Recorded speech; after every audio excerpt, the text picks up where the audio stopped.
All right, we're live. Hello, my name is Juan Boyce, and welcome to the Power Knot. You know who I am, but let me remind you my name is Juan Boyce.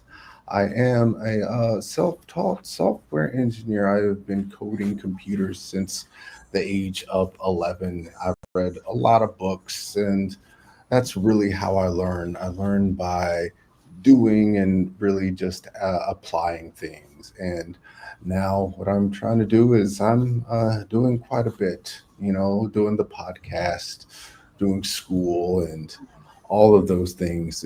These are all things you can learn, just like tying a perfect bow tie. So today, let me introduce you to my guest. Today's guest is someone who knows how to build winners, not just on the field, but in the boardroom. Brian Hill is a dual domain leader with over 20 years in education and a decade in corporate business development. He's coached championship baseball teams, led top producing sales territories, and developed the TCT Framework, that's trust, clarity, and traction, to help leaders drive sustainable growth. What sets Brian apart isn't just his track record, it's the mindset behind it. He's deeply intentional about building culture, developing people, and aligning teams around purpose. Whether you're leading students, athletes, or enterprise accounts, Brian believes the difference between good and great comes down to one thing: mindset. I'm excited to dive into what that really means and how we can all lead with more trust, more clarity, and a whole lot more traction. So thank you for being here, Brian. I appreciate that. So let's get started. First things first. Let's see the tie. See the tie. Oh, by the way, thank you for that great introduction. I feel like I should go out and get a new job now. I'm gonna have you introduce me to where I can get a job. Tie. Oh, no, no, we're not. No, we're not tying it yet. No, just show us the tie and tell us the story and all that stuff. Why you picked that color, all that fun stuff. So I think I'm gonna wear it just like this until we tie it. So I'm a big. I grew up in Baton Rouge, Louisiana. Big Tiger fan, and I remember when my kids got old enough a couple of years ago to take them to their first game. Being here in Texas, I took them to the A&M LSU game. 70, 80, 90,000 people tailgated. We ended up winning 70 to something. Hmm. Purple's always been my color because of my Go Tigers, purple and gold. Nice, nice. LSU, LSU. Okay, all right. That is exciting. It's always good to have your team colors or whatnot. Speaking of team, well, here's my tie. It's custom made for this podcast. If you look at the logo, it's got that hexagonal pattern here. So that's why I really wanted to have this thing made like this. It's still in the box, never been tied. Um, so it's I don't know, perfect tie for today, I suppose, Love it. right? Not great. Um, hmm? That's great. Love that. Oh, okay, perfect, perfect, perfect. So all right, so let's go ahead and get started with our first question. Do you still consider yourself a teacher? Why or why not? You know, um, oh my goodness, there's so many answers to that question because I am a teacher. I'm going back for my second year after being out for 7 years, 7 or 8 years. I'm going back again for my second year. Honestly, after coming back, being out, being a teacher is what I do all the time. It's just my nature of helping others get to their place and being able to help them along their path. One of the things that I'm laughing because my son, my oldest son, who's 23, he and I were having a conversation recently, and he called me a preacher. I'm not a preacher. I'm a teacher, because it just one of those things. Like I'm always a teacher, no matter what I do. I'm currently looking for a business development job, something that I can make a bigger impact in the education space, or something in my background that I really connect to, that serves my why or serves my purpose, but helps others to grow. That piece involves teaching, no matter what I'm doing. So if I'm in business development, if I'm at home, if I'm in the classroom, yeah, I'm absolutely always a teacher. All right. Yes, definitely. The world needs teachers. I think teaching is one of those things where, how can I say this? Um, we're always learning, right? I mean, I'm in school right now, but I learned a lot not in school, uh, right? And of course, there's many ways to learn, many ways to teach. So I appreciate that. All right. So tell me, what's one thing the classroom taught you that you still use every day? Um, People. So you would never guess it if you knew me now, but growing up, I was an introvert. I loved sports and I was all about playing baseball and playing sports, but in a social setting, oh man, I was a nervous wreck. Women made me nervous. I think some of that still carries over at my age, but that's a different story. Um, so being able to be in the classroom, going through the education piece, I fought. I didn't want to I graduated and it took me 7 years before I went into education because I tried to do everything but go into education. So understanding and being able to go in and know the growth that I experienced through that. What I found is I spent 20 years in education, got out, was a salesperson, business development, did a lot of those roles. The What I do and the crossover in the way that you handle people was one of the biggest things that I learned in education. And actually, it's a very transferable skill. Being out has honed that. So, me going back to education, it wasn't about the education or the teaching space.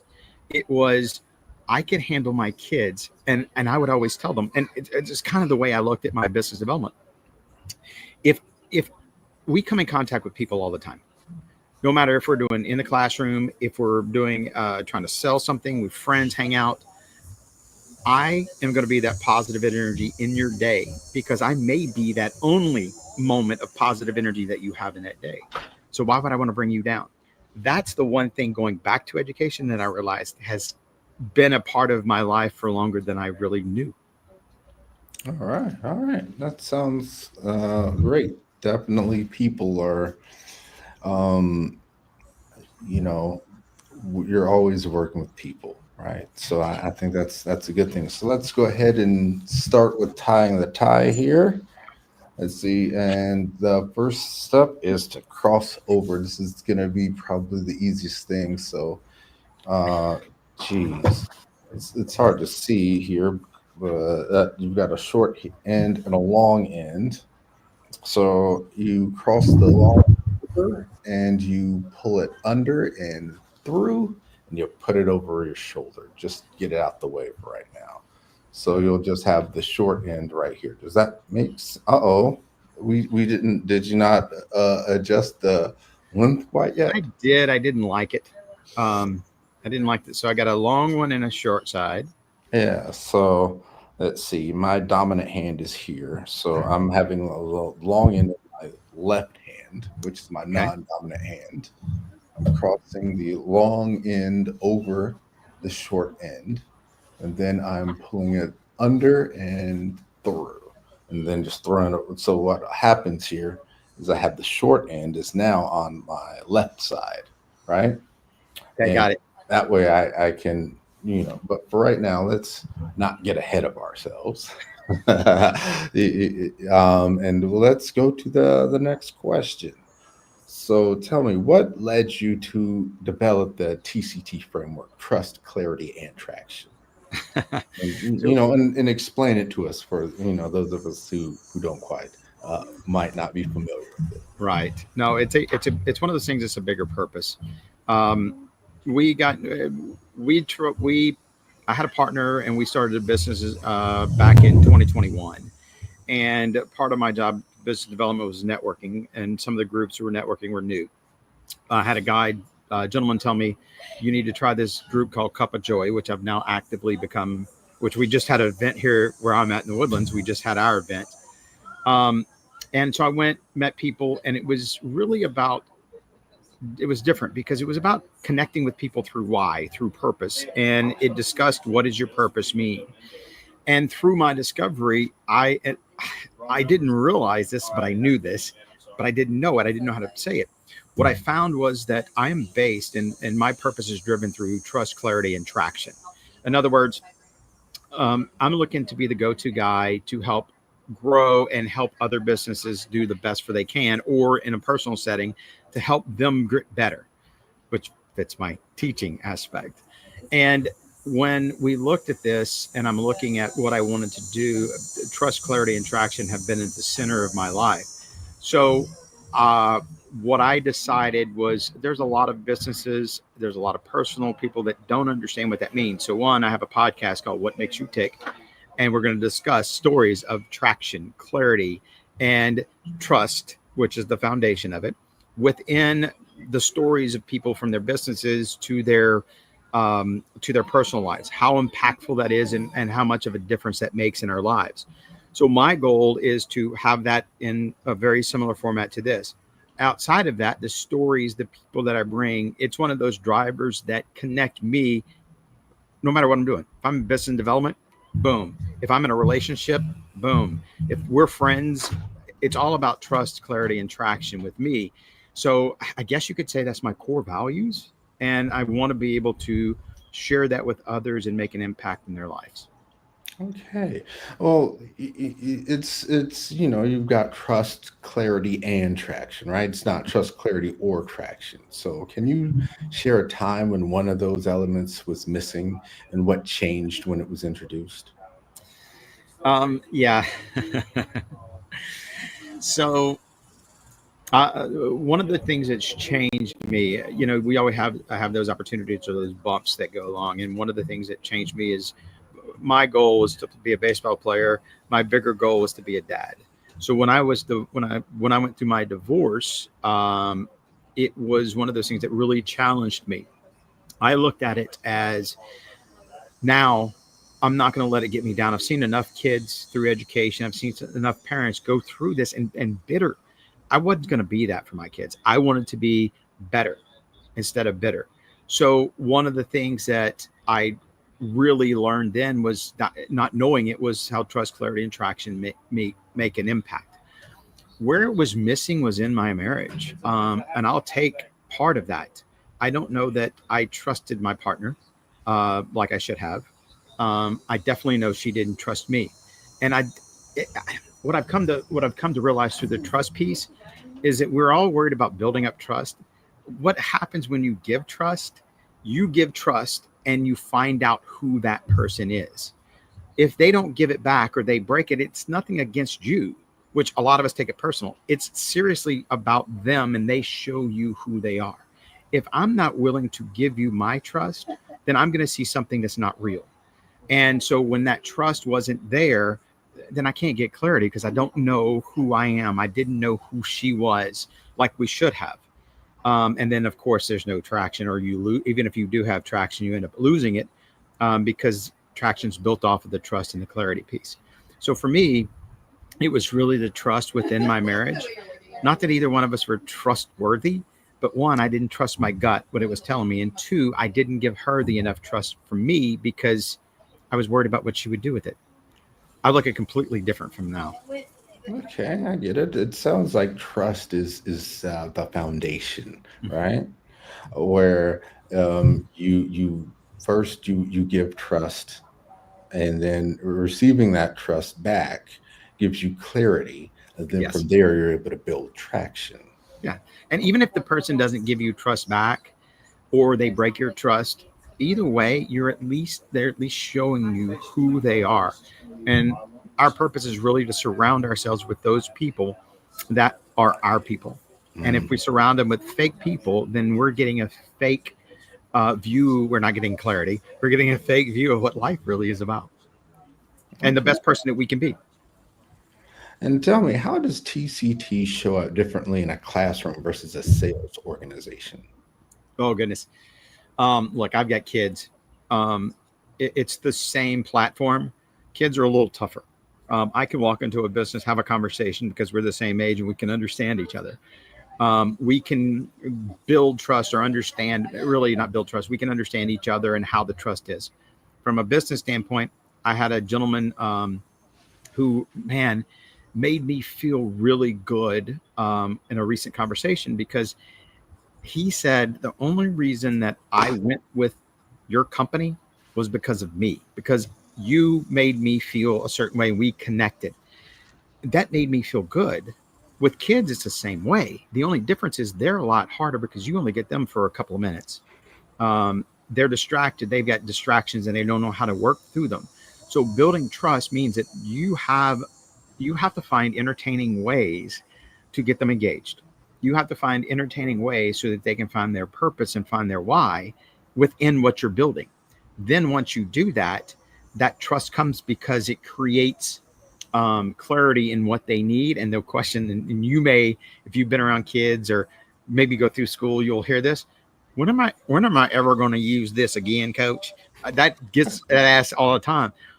If you understand your purpose and you connect that to trust and clarity, you have a picture of why this means something. You may never use it again, but then again, you don't know. So being able to create that in a classroom is a much difficult challenge than in the business setting. Nice. Okay. And I think this would be a good time to continue. This part isn't too difficult. So you take the short end, you put your finger at the widest part, and then you just fold it over, right? That should produce your front loop. Then you take that long end that you put over your shoulder, should look like a little bit of an elephant. You got your ears, you got your trunk. Then for right now, let's just hold it here. I'll ask another question. Okay. Oh, so you coached 3 championship baseball teams, right? Right. What separated those teams from the ones that fell short? And there's so many different things that it's like anybody you meet, it's personality. Each team had its own personality. For the 06 team, which I remember today, it was drive, talent, and middle approach. They were driving and they were going to do anything to not get beat. And what I remember is we had one loss, and that was in a tournament game where it was early in the year. Every game that meant something, we were competing consistently and beating people pretty good. We were by far the dominant team. Semifinal game, we get up and we're down and we're getting beat. And this is the first time they had to handle adversity in this situation. One of the guys got angry. One of the other team's guys got angry at ours, started a scuffle. Oh my gosh, that fired us up and it like woke them up. And we ended up winning that game 7-4 after being down 4-2. Mentality, the middle approach of the game and the lessons that you learn that you're going to fail, you have to overcome those are two of the biggest differences. The teams that had success or had talent didn't quite understand that, or they didn't play as a team. The other 3, and I've seen 4, I was on the field for 3 of them. The other ones, they were there because they, 1, played as a team, understood, accepted their role, but 2, it was really about the love for the game and the middle approach of the game. That drove them to being better than you were. They wanted to beat you more than you did, but at the same time, they knew that if something was screwed up, they would mess up and then move on. It was just created another opportunity to learn. Okay. Tell me, what kind of mental training did you do with your players, and how do you translate that into business? Yeah, one of the things that we had, very fortunate with the program as a high school program, we had several things that we did from early on. One, there was always an off-season book. So in our off-season, now granted, just so I can explain, we had kids that were in off-season baseball. We had kids that would come in the spring that made the team. It wasn't always the same varsity guys because some of them played multiple sports, so some of your best athletes wouldn't come till the spring. But there was still an effect that they had to understand what was going on. But for the fall game or the fall class, we always had a book that we read or somebody that we would see. We had a focus that would help our positive mental approach of the game. But it was one of those things that you could carry with you outside of baseball. So if you didn't play baseball the next year, you still had some value to bring back that could help you in your business, help you in your education, whichever route you did. But we were building character and a positive mindset through that. The book, the activities that went through the book were huge pluses in getting us to where we needed to go. A lot of times you were talking about the difference between the teams in that '06 team and that 2013 team. Those were the differences that got us over the hump. Because of what we did. We also had speakers that would come in, activities that we would do. Everything was built around two basic things: positive mindset and resiliency. Two things that you cannot play baseball with. The funny thing is, the other sports I coached, there was still some of that in there, in what we did and the middle approach of the game. It was just different. Baseball had our head coach. I was gifted to have a head coach who had a fantastic approach that made a big impact on us. Okay. You know what? Let's take a slight break. Not break, but let's remind people, hey, we are live here. I can see your comments in the and so if you have any questions, any thoughts, anything you want to share, put that into the put those comments in. I'll see them, and that's great because we are indeed live. And so let's go ahead and continue the tie. Now, this is the tricky part here, but what you do is you grab the ears of the elephant, you pull on the trunk, and then once you do that, you should be able to use your finger to find a hole. Once you find that hole, pinch the end of the trunk and push that through that hole. And then, if you do that, you should be able to adjust that back loop, and you should have something that looks like a bow tie.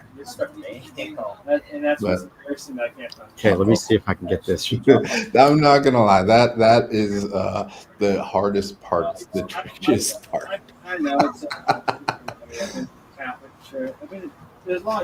Oh, there we go. It looks like we're close.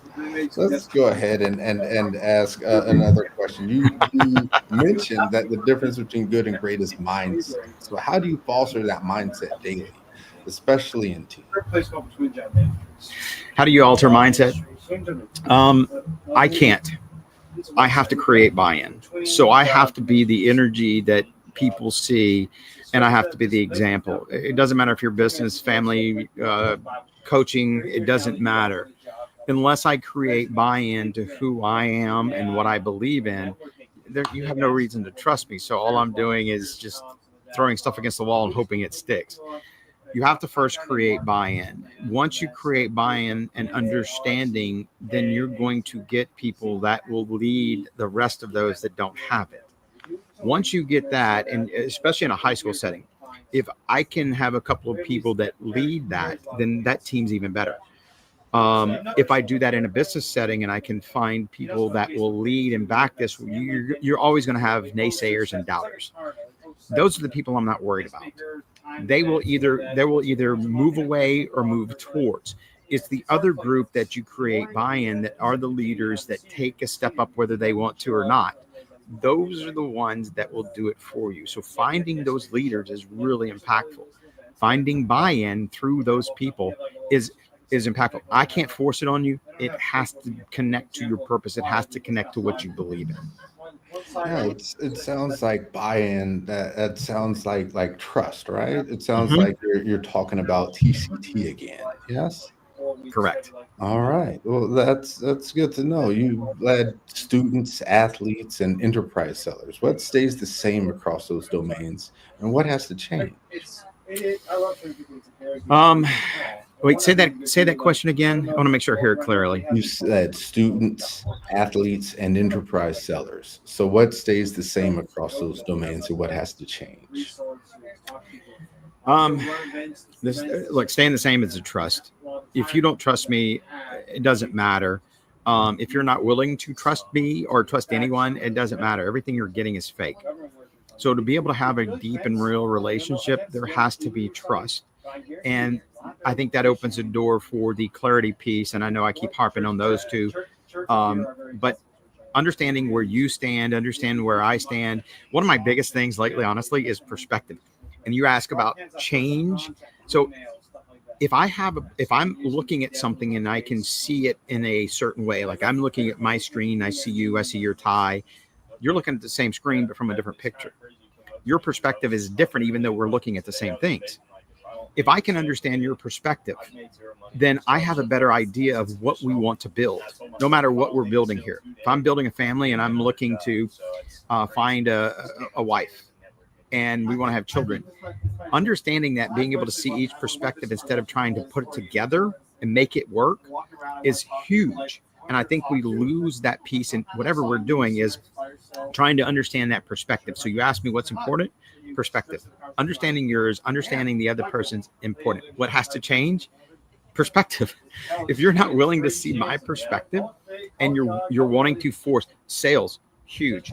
One of the big things that I love doing is I had a conversation with my previous boss. Went over his house. We played a little golf, hung out. Him and his wife love them. They're awesome. Kent Pope, if you're watching, they're awesome people.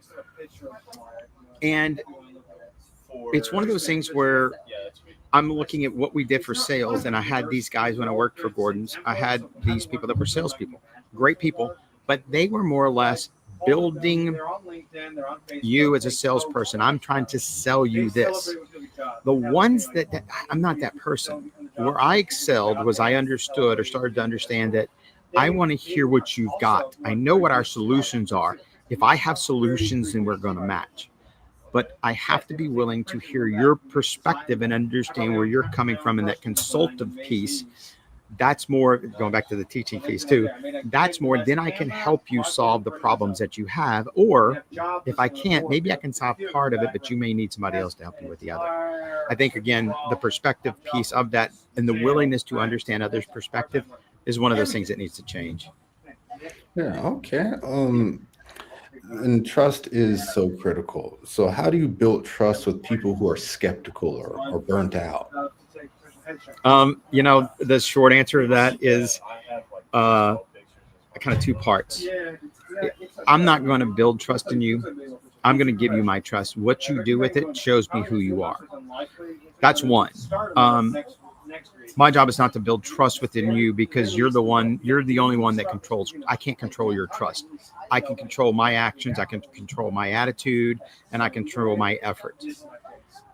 Trust and giving you that trust is part of who I am. What you do with it is up to you. So if you're skeptical and you don't accept that, fine. Let's just go ahead and try to see where this goes and learn, because eventually, if you create an understanding of what that trust is and you're willing to give it, then that's up to you. My job is not to build that within you. Over time, that builds an understanding or clarity. That's where the clarity piece comes in, of clarity of who we are and what we are. And as long as we are consistently that person and we allow that trust to come out, it'll build on its own. And if you're skeptical and you're hesitant because you don't want to get hurt, it's one of those things where it makes it very difficult for that person to grow. I want to be the example that gives them, whether they trust me or they move on, and at some point in their life, they grow and they're able to trust.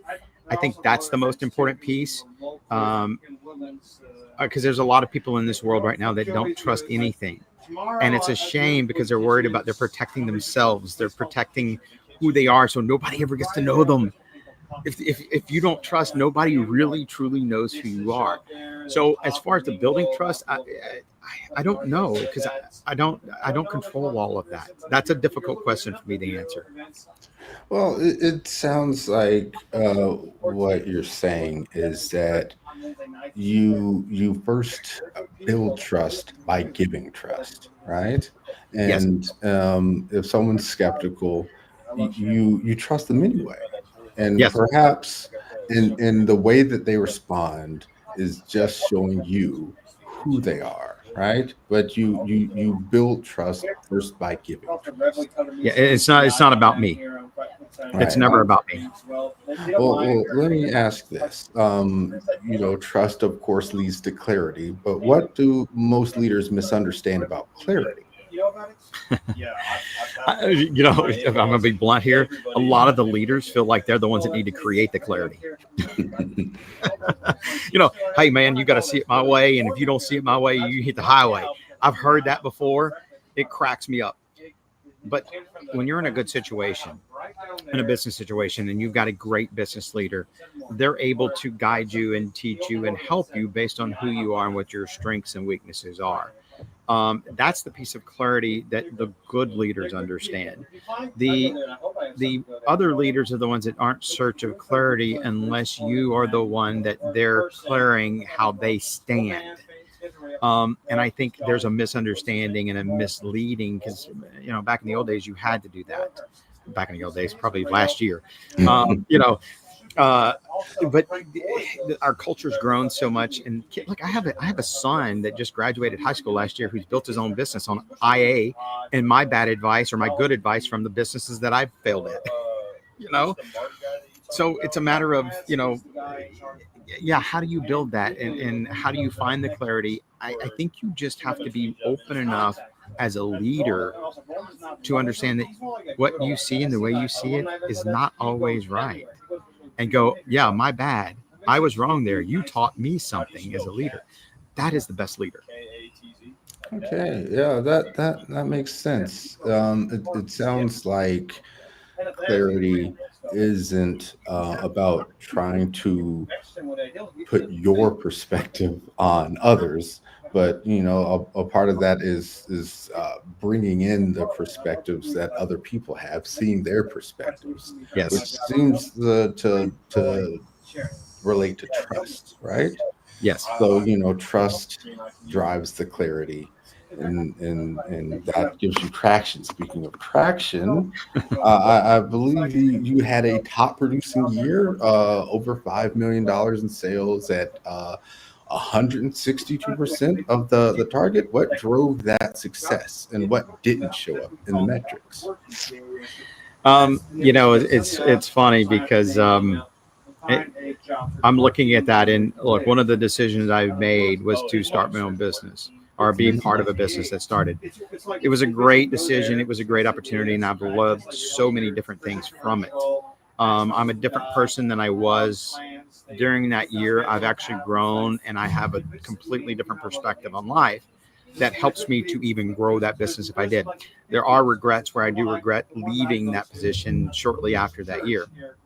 But a lot of the biggest thing, and look, I know this keeps coming up in our conversation about trust and how important it is, but I was only able to grow that because my clients that I walked into trusted me and I delivered. I'm of the old school that if I say I'm going to do something, I'm going to do it. If I don't, or I give you a hesitation, is because I don't have enough information or I'm not sure. So I don't want to give you my word, not because of you, but because of me, because of who I am. So the only reason that business grew from what I went into a business I didn't know anything about. I had a background in business, but I'd spent 19, 20 years of education, teaching here in Houston, developing a relationship with other people. And I went into this business and was able to, within a couple of years, have this type of territory, only because of who I am and the way that I looked at life and the way that other people decided they would trust me. But my actions, I backed up what I did. And if I screwed up, I was honest and told them, hey, this is my bad. I'll take care of it. I wanted to make sure that they were taken care of no matter what. That for me is the one thing that was the biggest builder. And like I said, one of those companies was the guy that I had a conversation with recently that said the only reason he switched was because of me. That I can't look. I could tell $5, $6, $7 million. That compliment can't be beaten. These groups keep track of each other. Yes, I get it. Trust is, I believe it keeps coming up because it is important. It's foundational. That's why it's called trust, clarity, and traction, right? Trust comes first, right? Right. So I get that is a foundation. And you talk about aligning people, processes, and purpose. What does that actually look like in practice? That's one of those things that's and today with our group that we had, our meeting from 8:30 to 10:30, it's really a gathering. And it's understanding people and their purpose and meeting people based on your why or your purpose, not on what you do. So now you're building a different and a more connective relationship with them. I might not have any, our businesses may not click, but I may have people in my network that can. I think that's one of those areas that's developing. So you talk about teaching people purpose first and understanding their purpose, and then developing the pipeline and everything else that goes along with it. That is one of those things that consistently, I think, has to change over time. I don't know that I have a great answer to that question yet. It's a matter of what do you need, I think. So the way I look at people, or for me, when I'm connecting with people or interacting with people, tell me about yourself. Tell me more about you. Tell me your story. And then that reaction from there is different. I don't have one particular reaction or action that would help them grow. I think one, I do want to help them, listen to and see if I can hear their purpose, whether they know it or not, because then that shows me how we create the path through there.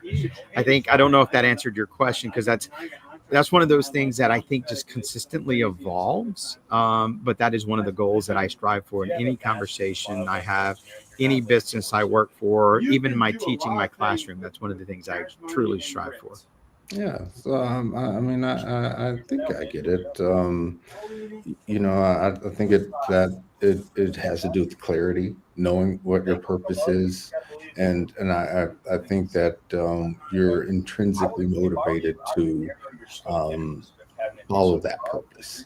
So when you have the clarity of your purpose, it allows you to really get traction. And is that right? I hope I'm not mingling your No, yeah, your system. yeah. The traction is gained when you connect with people. Yes. Okay. And you ended a recent post with the question: are you assembling a team or building a legacy? What's the difference, and how can a leader tell which one they're doing? Yeah, so assembling a team, that's just bodies.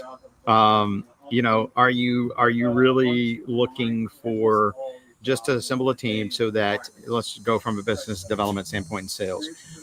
My team, I need a business development team if I have a company, whether it's a team of one, a team of three, or a team of 25, it doesn't matter. Am I trying to fill those with resumes? Am I trying to fill those with what you've done in the past? Am I trying to fill those with somebody that's going to earn me numbers on numbers? Don't get me wrong. You have to have numbers to set. You have to grow, and you have to grow towards those. But if all I'm looking is at numbers, then I'm missing the piece of the other part, which is growing the legacy. And that is again, I'll use the business development example.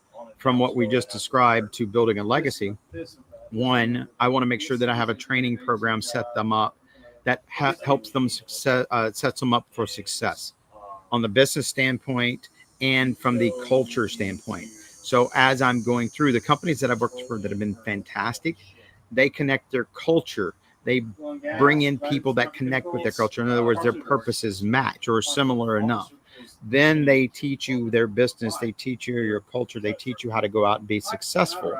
And then you continually look at ideas, look at different perspectives, and understand what helps you to grow. That's part of it. But the other piece of building that legacy is, what am I doing for you as am I really looking to build my numbers? Am I looking to, you're a sales guy. Are you going to hit your quota all the time? There may be days that I don't have control, that I may not. And there may be months and even a year that I may not. It may have been too high. But if I am connecting with you, and if I'm connected to the company, one, and you as a leader are helping me understand, one, this is how we grow professionally, and two, how do we grow personally? If you're like that type of mentor position, that's building a legacy, because you're building outside of your business. You're building people that can go forward. We have no idea what our future is going to be, but you're helping them understand that it can be brighter, whether it's with me or not. And tell me, what kind of legacy do you hope to leave behind? I'm sorry, say that again. What kind of legacy do you hope to leave behind? I look at it like the conversation I had this morning with my kids. my kids are the ones that I want to leave the legacy with. And having that conversation with my son of making an impact and being able to help him out through his business, and then him making the comment that he missed the time there, that's what I'm looking for. The conversation I had with somebody earlier today was about their kids, and they were looking for somebody to help them understand, or they've got one kid that understands about purpose and driven, the other one's just kind of lost. So in our conversation, just asking, she was saying things that she did and wasn't sure if it connected or if it stayed. My experience, you still have to be who you are and be honest with your kids, same way in any practice, because 5 years, 10 years from now, those words may come up and be more impactful than they are in this moment. And that's huge. But those are things that we just can't see. You have to trust. You have to have faith in. Yes, yes, yes. You say leadership is about showing up with clarity, character, and commitment. How does that play out when you walk into a room? When I walk into a room, this is one of those things where I wish I were better at. When I walk into a room, one, I want to make sure that I'm bringing energy, positive energy, as I said earlier, because it may be the only one that you get in the day. The rest of your day could be ruined. You could have had a bad morning. So if I can be that positive energy, that's what I want to be. I used to not be like that. I was afraid when I walked into a room, when I had a conversation with strangers. Now I want to know your story. That's the other piece, is I've gotten more engaged in your story and who you are. And it's not to create a sales piece. It's not to sell me. It's truly to learn more about you. So if I can walk into a room and be able to do that, when I walk out, or when they walk out, they may not remember who I am immediately, or they may never. And here's the bigger piece. We may never talk again. I may never know what that person says past today. But at some moment, because of that energy, I want them to be able to not necessarily bring my name up, but let that moment help them move forward, if that makes sense. It may never be tied to me, but they may go, yeah, I remember the guy, he did something and this was awesome. I'm good with that, because that means I made an impact. You don't have to know my name. You just have to know that I made an impact in your life, and I was that guy that did it. If I walk into a room and I don't carry that persona, I miss that opportunity. And I don't want to do, I want to be the one that, whether it makes a connection at that moment or not, at some point it may make an impact in your life.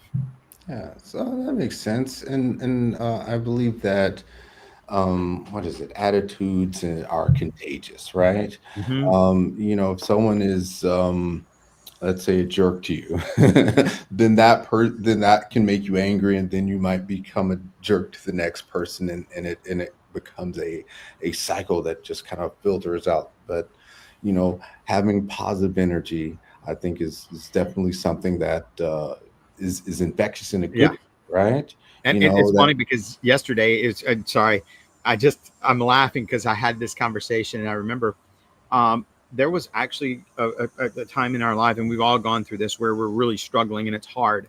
Something negative happens to you and you just hold on to it and you don't know what to do with it. Somebody says something to you that's negative and you just hold on to it and you get all. I literally, and I learned this when I was going through my divorce, because it was one of those things that I could relieve. I would actually reach in, do this and grab that and have to hold it out to the side and just drop it. And if I still couldn't let it go, I'd physically do the same thing. I think we need triggers like that to understand, to be able to go boom and let go. When you let go of that thing, there's no matter what's going on around you, what struggles you're going through, life just has a different purpose. Yes, okay, that makes sense. Sometimes you just need to grab on to whatever is holding you back, and Mm-hmm. just set it to the side. That makes sense. Is that how you stay intentional under pressure? Yes. I think, I have to, uh, yeah, looking back to where I was many years ago, being in athletic settings, there were times where I was the guy at the plate with two outs, and there was a running run on. And a lot of times I was nervous. There was times where I would ask a girl out and I couldn't get the words out because I was so nervous. Now I don't necessarily have that nervous energy because it doesn't necessarily matter. What good has it done me in the past? So I kind of look at things like if we have if we if there's something that's challenging you, it's just a challenge. And the question you need to ask is, what am I supposed to learn here? What are you teaching me? What am I learning? Those are bigger questions than we get so enter our mindset in our head, in our hearts. We so inner focus that we get nervous and we lose what we're trying to get out of the moment. That allows us to put it all external and know what we control. Yes, that makes sense. There's definitely a lot of learning opportunities out there, especially when you get nervous. Is that how you, because you mentioned being an introvert before, but Yes. you're is that how you I guess changed or whatnot? Or do you still consider yourself an introvert, or how's that work? No, it was really about being intentional. It was like there's things that happen that we can't control and that we, um, as people, naturally focus on. It took work, effort, reading books. One of my things that I've adapted. I used to never be a runner, and I decided that I wanted to run because I wanted to lose weight. I was overweight. Again, around the divorce, that really focused me to change, but I had to be intentional about doing it. I had to make time to do it. Listening to music was one of the things I did up until the point where I found audiobooks, and then listening to audiobooks and run, I got the mental strength and the physical strength that has propelled me to a better mindset. Um, I had to be intentional. I had to make sure that those things were done intentionally. So that's the same thing. I didn't, um, I was introverted when I was younger because, you get picked on and you kind of go into this shell, and it's just a shell, but it's still a shell created by you. When I realized that it was me that was creating this shell, it was, I decided, what am I doing? And then it never, I guess I was forced into situations where all my life I've just been gifted at moments when I question what that is and I go kind of in that shell, I get challenged. I've been in a movie before, randomly had something come up because I put myself in, I showed up. I was willing to get out of my comfort zone. And I played baseball. That's what I wanted to do in college. And then in a class, taking a random class, I had a friend of mine talk me into becoming a college cheerleader. And that's the guy that throws the girl up and pushes them. I'm like, no, are you kidding me? And then I found myself trying out, getting out of my comfort zone. All of that was intentional, but all of that those are things that put me in situations because I was willing to get out of my comfort zone, that I started to realize, wait a second, there's this piece inside of me that really needs to be around people and enjoys people. Granted, it took a lot later in life than, a lot of people. And it's one of these things that's gradual, but yeah, I'm not an introvert at all anymore.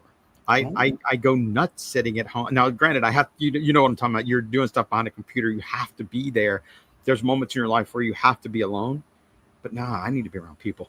As crazy as that sounds, no, it's crazy for me to say that because I've known myself all my life. But yeah, that's kind of the way it is. Okay, that's interesting. So just being intentional, getting outside of your comfort zone. These are things that I guess lead to change and Yes. okay, that's awesome. And let's ask this: what advice would you give to someone who wants to lead but doesn't have the title yet? You know, um, I would tell them that you're looking at it wrong because you're leading everything that you do. Every moment, one, you're leading. We're in a social media environment where everything can be captured on tape. So every moment you're leading. All it takes is one person to say, look, like, relate to your leadership style, and then you do get that title. But even if you never get that title, you're still a leader because you're interacting with people on a consistent basis. So your actions are your actions. Your mindset is your mindset. And you are leading them down a negative road, down a positive road, or just to look at something different. And every moment that you're with somebody and engaging with somebody is that moment and that time to be a leader. So everybody's a leader in their own way. It just depends on if you have that title or not. It's kind of irrelevant. Okay, this really reminds me of something I learned in my communication class about influence, right? Yes. When you have the title, you have legitimate power, as in the sense that that title um, gives others the belief that you have the authority to tell them what to do. Yes. But you have influence, and influence isn't necessarily something that you're even conscious of. Influence can be something as simple as a positive attitude, going into a place with intention, or even just giving your trust to somebody, right? Mm-hmm. When you do these things, um, they influence others, whether you mean to influence them or not, right? So, Right. and maybe it goes back to trust, but just the act of giving someone trust influences them in some way to show who they are to you. It clears it clears up who you are. Keep Yeah. going back to the clarity. Yeah. Yes, but yes, trust, clarity, and traction. I think that it makes a lot of sense. Yeah, I think that's good. Let's see. I think we've covered everything here. So is there anything else that maybe we haven't really touched on that you want to add? Um, you know, I think whatever we do, we have to have a purpose behind it and we have to understand. And I think one of the things that one of my passions that I've recently developed is with our kids, whether they're your kids, somebody else's kids, whether you're a teacher, it doesn't matter. Helping them understand their why at a young age, especially middle school when things can get really lost. I think is something we need to look at and we need to, as a community and as a society, need to look and change. Because once we understand what our purpose is and we are able to grow through that, you get into high school, you're a little stronger when people pick on you. You're stronger about and more cognizant of you're the one that's being picking. But it also helps to set you up for your path, because if I can connect my career to that path or to my purpose, then I am more driven to be the person I'm supposed to be.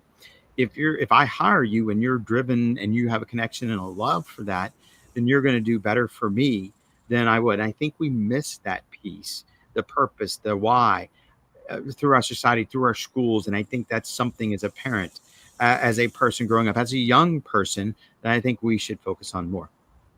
Yes, I agree with that. That makes sense. I think that we live in a world where, especially as young people, you do what you're told, I'm and and that isn't going to work in a world where eventually you're going to become an adult, and who's going to tell you what to do? At some point, you need to know what you want to do for yourself and for your own reasons. So Yeah. having that purpose, I think is great, and it's definitely something that is I don't know, undertaught, I would say. You It know. it also allows you to move on from any excuses that you would give yourself for those people. We can't influence the people that are around. I mean, let me rephrase that. The people that are around us, we can't control them, their actions, and they may be actions that create challenges for us, especially at young ages. You can't blame your life on that. You can understand it and move forward and then find your purpose, and your purpose will drive you away from that. Yes, I get it. Well, let me ask this: what is your purpose specifically? Because I don't know if I've asked that. I've simplified it to trust, clarity, and traction to make it very simple. But um, really, I want to be the go-to person that helps others grow. What that means exactly, how can I put that in a career path? I'm not sure yet. But in everything that I do, I want to be a go-to person that will help you grow and help the growth of others. Well, that makes sense. I mean, I think that there's a lot of growth that people could have, and not everyone is equipped to do that on their own, right? Growth is, as we mentioned before, it requires getting outside of your comfort zone, being intentional, Yes. and doing things that you wouldn't necessarily want to do, and having someone who can do that for you, whether it be a coach, whether it be a teacher, whether it's a business leader. I think there's a lot of commonality with that, right? So I Right. think that you're definitely living your purpose in having done all of those things. Yes. So I think that's great. Thank you, Brian Hill, for being here, being a guest on the show, and having tying the bow tie. I hope you're pleased with that, and I'm definitely I don't know, pleased here. Look, Juan, thank you so much. It is a privilege and an honor to be on your show. And I'm always honored when people ask me to have a conversation like we had. So thank you for the opportunity. For anybody that's looking or listening, please connect with me on LinkedIn. Send me a message. I'd love to connect with you. My podcast, please take a look. It's Mondays, live Mondays at 5 o'clock, and it's called What Makes You Tick. It's just an honest, open, authentic conversation with leaders and people that are around us about trust, clarity, and traction in their lives. Oh yes, and the tick is spelled what, TCT K? TCT with a little bitty K. That's right. TCTK. What makes you tick? Correct. And just for those who of us who it's not clear how it's spelled. And it's not TikTok. I had somebody No, today. TCTK. It's What makes you TCT. tick? I get it. On It's TikTok. a silent T in there. Correct. Yes. All right, perfect. Oh yeah, well, thank you. I'm gonna go ahead and end the stream, and I hope that people join us next time. All right. Thanks, Juan.